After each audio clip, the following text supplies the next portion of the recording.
So in the Cedric series, I've discussed a few times that they're sort of like in our world, but there are realms involved. And you're probably wondering, well, how does that work? The Oracle is really the first one that really gives us an idea of what it's like to go into a realm. Realms exist in different places as well. So in the Cedric Series world, we have our world where they're trying to keep their entity secret. Humans have overpowered and forced all the deities, and everyone have either just ghosted, disappeared, or been killed, or all live in the other world, which is more like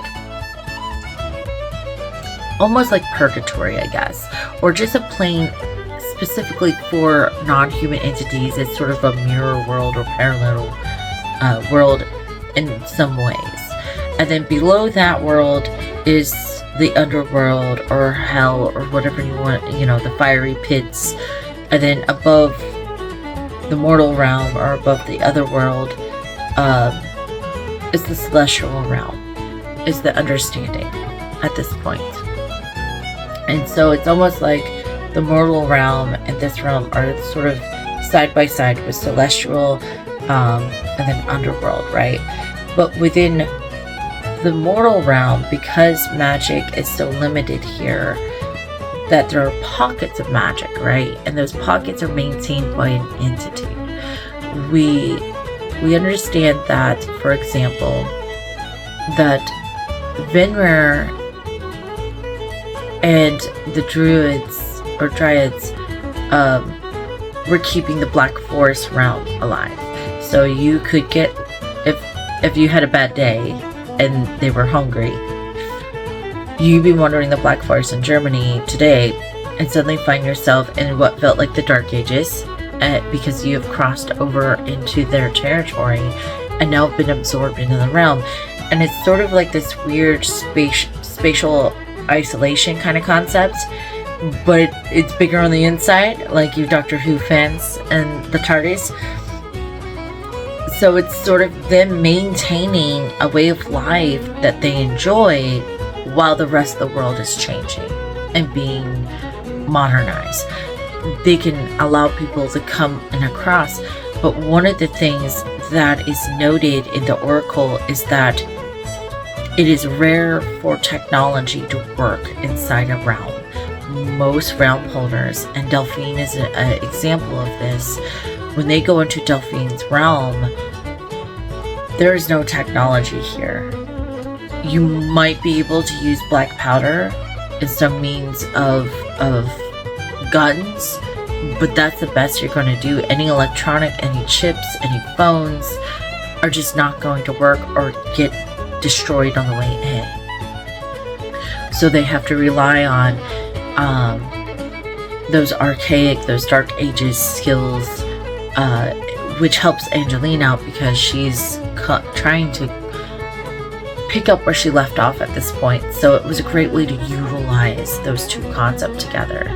But that is pretty much how that world building is, right? So we know the celestial realm, for some reason the gate is locked, and we suspect that Gaia has something to do that. We have the mortal realm and the other world, which is almost, they're interconnected the most. Magic rarely exists in the mortal realm. It's been all pulled into the other world, and the other world consists of smaller islands and locations inspired by Celtic otherworld lore. And then below these is the underworld that has also been locked, and they suspect that Gaia has something to do with this. And it's going to be fun because when I get to book 6, 7, and 8, we get to sort of break the gates on the underworld and get to see Hades, and I get to write some more Greek mythology, and we discover what's been happening and where they've gone. And then we have isolated realms or pockets or spatial isolated residents almost in the mortal realm, where they haven't given up on where they've been living, and they don't want to go to the other world. And there's this whole sense of not being able to move on almost. So it's very interesting. And even the character Lilith has one herself that she seems to abandon but find herself coming back to when she's hurt the most, or feeling vulnerable. So it's going to be interesting because we get to explore a little bit more about that. And as the story develops, even the Avalon Island we're going to discover has a unique ability because it's sort of caught in the stream between these two, the mortal realm and the other world. So it kind of can pull rules from both sides. And it's going to be neat to expose that a little bit, and as to why it's able to do that has been hinted quite a bit in King Incubus. And we know just from towards the end of Cedric and throughout the other books that this is a very bizarre building, and it's got special abilities, and people are questioning whether or not it's a sentient place, or something is in control of this place. And you get a super heavy dose of that feeling when King Incubus, when that character starts to actually have the closest encounter to what is manipulating Avalon as a whole. So there's a lot going on with world building in the Cedric series, but if you're interested to discover firsthand what this world building aspects and these realms and how different they are and feel, dive into the Cedric series. We're up to 5 books and still going. You can find copies of this on willisauthor.com, at my TikTok shop, or anywhere books are sold. And happy reading, guys.